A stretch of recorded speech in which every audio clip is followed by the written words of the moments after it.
2019 and it seems like Bandai Namco is pushing for a brand new style of anime games or a completely different approach. In the past couple of months, to finally E3 2019, we are seemingly leaving the last generation of anime arena fighters and venturing into a different, testy era for shonen licensed games for IPs like Dragon Ball, One Piece, and others.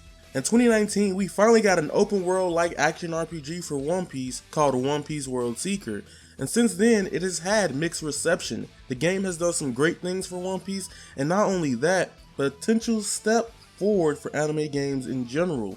At E3 2019 Microsoft press conference, we finally got to see some gameplay for Dragon Ball Project Z, now named as Dragon Ball Z Kakarot. Yeah, they could have came up with a better name for real. Like deadass, this game would have had Love You 3000 vibes if the title was at least called Dragon Ball Z, The Legacy of Goku Remake, or The Legacy of Kakarot. For real, it's your boy, Avataryaya, back like I never left with another video today. I'm going to break down and analyze some of the gameplay, some of the gameplay trailer, and also go look at some of the official gameplay and interviews provided by IGN and give you my thoughts and cons on everything so far with Dragon Ball Z Kakarot. On this channel, I cover fighting games, Square Enix, and anime. And that being said, hit the subscribe button, turn on them notifications, and LGI, lag get it, lag out.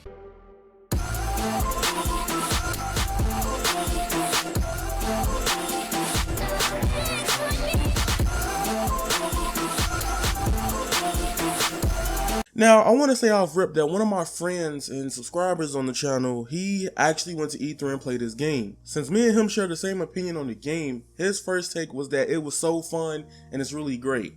Now, for people that don't know, I really love CC2. Like, CC2 has made my favorite anime gaming franchise ever, which is Naruto Storm, and they also made some very notable games like the Dot Hack series that are RPGs in the past, which are really good. Now, here's the thing.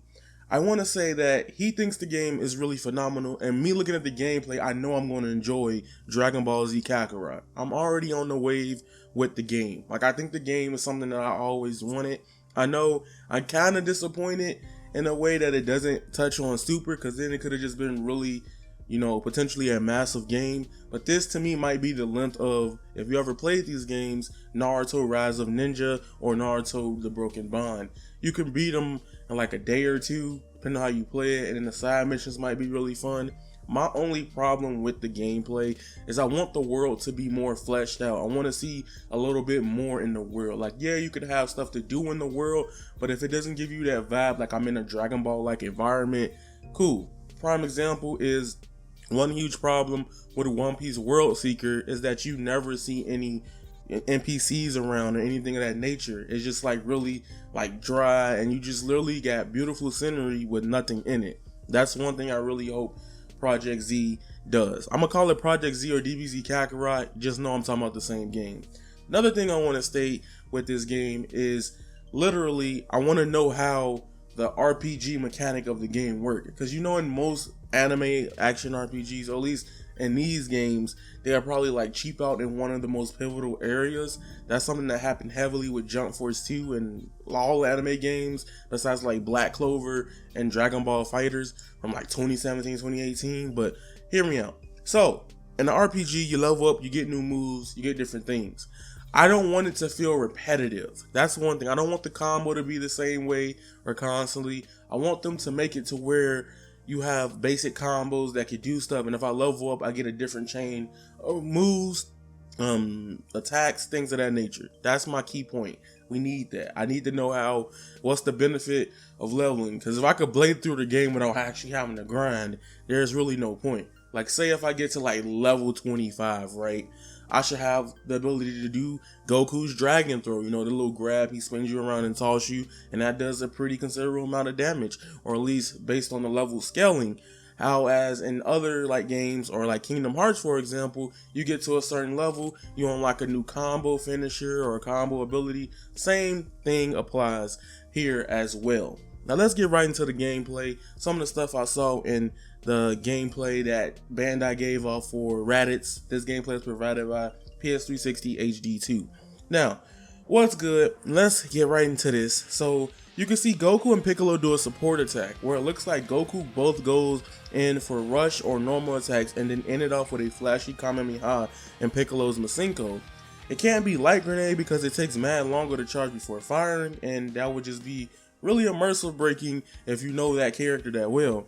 Already, after seeing more and more of this gameplay, I kinda hope and wish this was Xenoverse 2, or hopefully they adapt some of this into Xenoverse 3 in some form or evolution of it.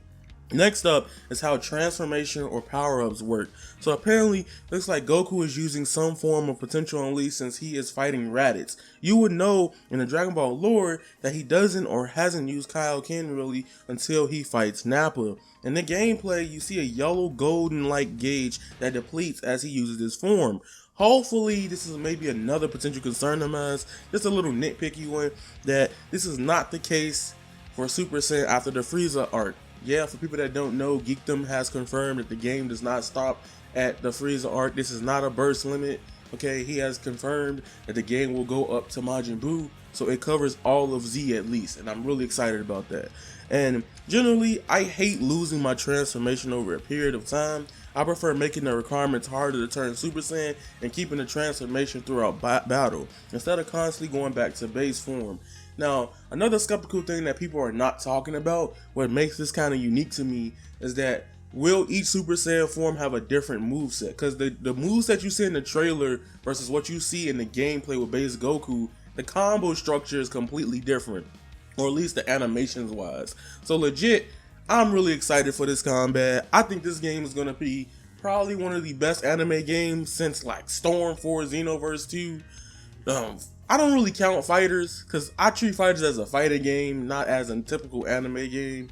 That's me though, but literally, I feel like this game is it. I feel like this might be the one. I think this will be the perfect route because TC2 is probably going to make this game, capitalize off of this one, and then potentially make Dragon Ball Z 2 Kakarot the legacy of the Super Saiyan God. I don't know, Kakarot the Super Saiyan God, something like that. So that being said, comment, rate, subscribe, follow me on Twitter at avataryayaTV.